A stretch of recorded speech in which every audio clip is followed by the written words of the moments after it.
Can you imagine this? Like you're in a hole, right? By yourself. You feel like you're in this hole and you're just down there and you're doing the thing. You're walking around this little hole. There's people that are walking by and they're waving at you. Hey, good to see you. Hey, how you doing? I'm good. I'm in a hole, you know, there. But then someone realizes, man, you know, I think he needs some help. And so what do? They throw you a ladder. They say, hey, just get out. All you got to do is just climb up the ladder. And you're like, no, that's okay. Or someone comes and they encourage you, you know, like, man, you're doing a good job in the hole. And you're like, thanks. I needed that today. Hey, way to go. You're looking good in the hole. You need anything? No, I'm good. Okay. Well, here's what I like to do. I like to jump in the hole with you. I jump down the hole and you're like, what, Michael, why are you in the hole with me? Why did you just do this? Get out of the hole. I don't want to get out of the hole. And why did I jump in the hole is because I've been in the hole before and I know how to get out. It's more than advice. It's more than encouragement. It's more than a how-to. It's walking alongside with you to help you get out of the hole. It's being with you so that you can say the things that are hard for you. It's being somebody safe that's not going to repeat anything that you say. It's having somebody that you can go to that when things are kind of really hot and hard for you that you can count on to help pastor you, to shepherd you, to coach you, to get out of the hole so that you can lead your flock, so that you can lead your people, so that you can lead your family in a much more free space. That's what I want to do with you. Here's why.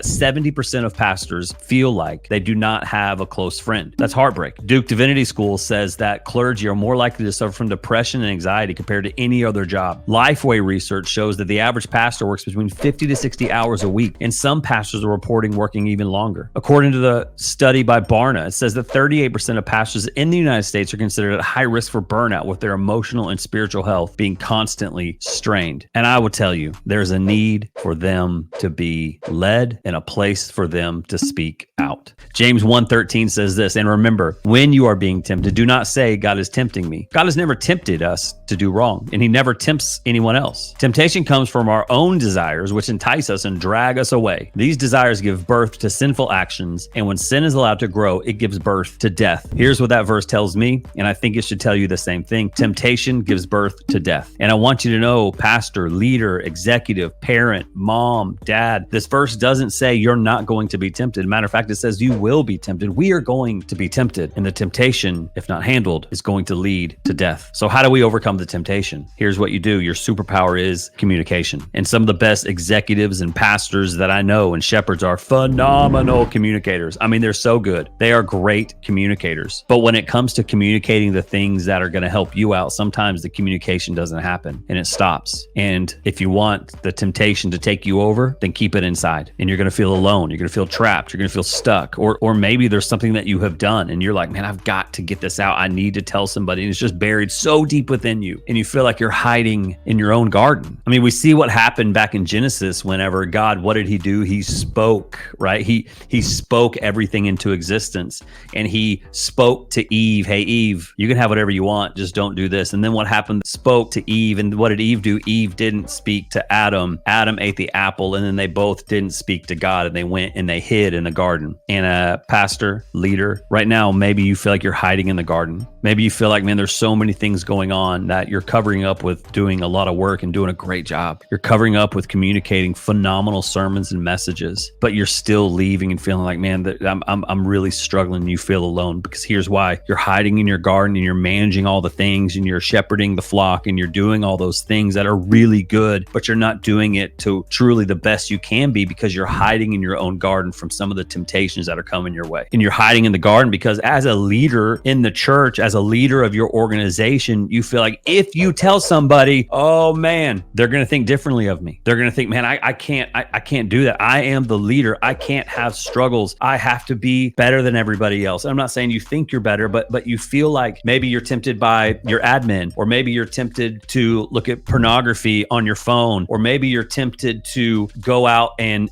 get drunk or do drugs or to speak to people in a certain way that's just not you. And these temptations are coming, and then maybe you're acting on some of it and you're so nervous of what's happening and you're covering it up with everybody saying, man, you're so good. You're so awesome. Way to go. Awesome sermon. Thanks for being a great leader. And these people are doing things, and those are all very true things, but you can't walk in your freedom when you continue to hide in your own garden. Hey, thank you so much for watching this video. I know that is bringing you great value. If you could please subscribe to my channel, man, that would be awesome, because I would love for this video to help more and more people and serve them in whatever way that they need it. And also, if you could hit the bell deal so that you can get notifications whenever I go live. I try to go live once a week or when a new video is posted. And here's what you need to know. In 1 Corinthians 10:13 says this: the temptations in your life are no different from what others experience. That means everything is very common that you are tempted with. Everybody is tempted with those things. We're all tempted in different ways. But I don't want you to feel like you are just tempted in this area and you're really not sure how to deal with it. Well, that temptation is no different than anybody else. Just think about this. Your body right now is waiting for your mouth to tell the truth about the experiences and the things that have happened to you and are happening to you. I went through this horrible thing in my life, and the Lord, yes, that is so true. But God, yes, so true. But God, but your body is saying, hey, mouth, please say what has happened. Please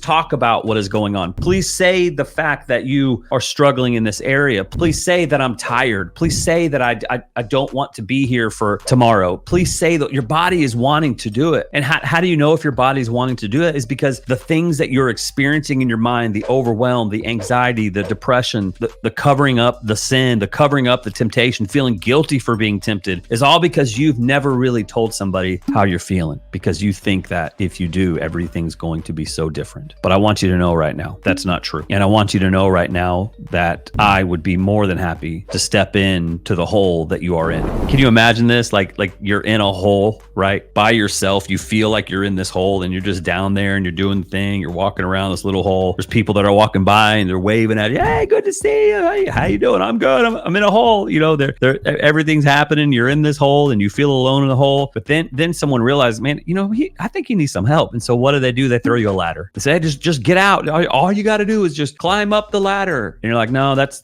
okay. Or someone comes and they encourage you, you know, like, man, you're doing a good job in the hole. And you're like, thanks. I needed that today. Hey, way to go. You're looking good in the hole. You need anything? No, I'm good. Okay. Well, here's what I like to do. I like to jump in the hole with you. I jump down the hole and you're like, what, Michael, why are you in the hole with me? Why did you just do this? Get out of the hole. I don't want to get out of the hole. And why did I jump in the hole? Is because I've been in the hole before and I know how to get out. It's more than advice. It's more than encouragement. It's more than a how-to. It's walking alongside with you to help you get out of the hole. It's being with you so that you can say the things that are hard for you. It's being somebody safe that's not going to repeat anything that you say. It's having somebody that you can go to, that when things are kind of really hot and hard for you, that you can count on to help pastor you, to shepherd you, to coach you, to get out of the hole so that you can lead your flock, so that you can lead your people, so that you can lead your family in a much more free space. That's what I want to do with you. A biblical example of this, there's so many examples of people in the Bible who have had a pastor or a coach walk alongside them, somebody that they can trust. If you look at Moses, right? When Moses was leading the Israelites out of Egypt, I mean, he was super overwhelmed with the task of gathering and judging all the people. They'd come to him as just a long, I picture a long line of people just continuing to come, and he's tired. And so what happened, Jethro shows up as Moses' father-in-law, okay? I don't know if you can imagine your father-in-law coming and being like, all right, here's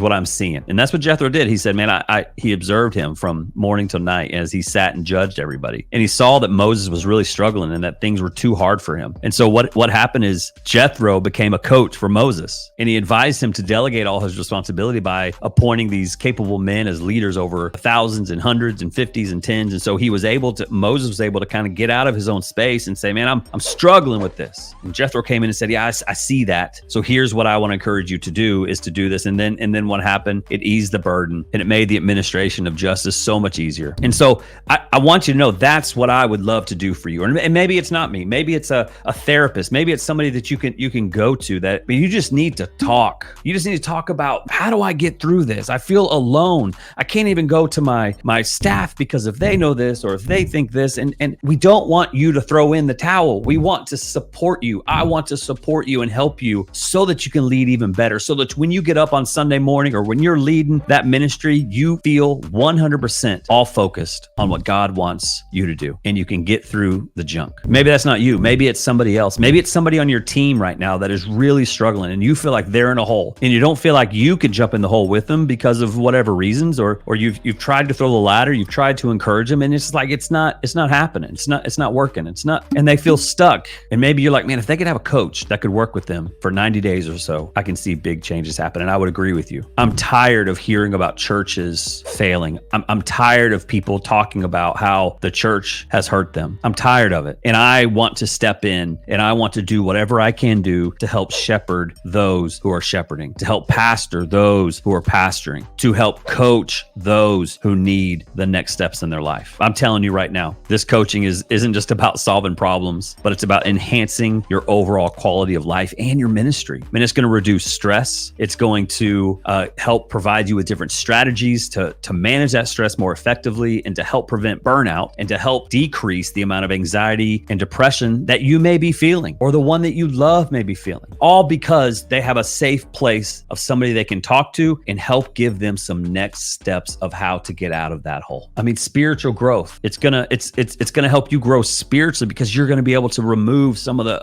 and you're gonna be able to breathe. It's gonna help you in your conflict resolution instead of maybe hiding from conflicts or pushing it off or not dealing with it. It's gonna give you time to think. It's going to give you some conflict resolution, and it's going to help you to manage all of the things that you have happening every single day of your life. It's going to help you with your vision casting and planning. Just know it's an investment into your personal and professional life, and it's going to truly enhance your capability to maintain what God has called you to do. Go back to Moses. Go back to Elijah and Elisha. They didn't do it alone. They had someone to talk to encourage them, somebody on the outside that could help them out. If you are looking for that, I would love to help you. You were like, man, I want to work with you. And I would love the opportunity to get to know you and set up an initial call to see if we can work together and what package would be perfect for you. Let me know, because I believe that coaching could truly change your life.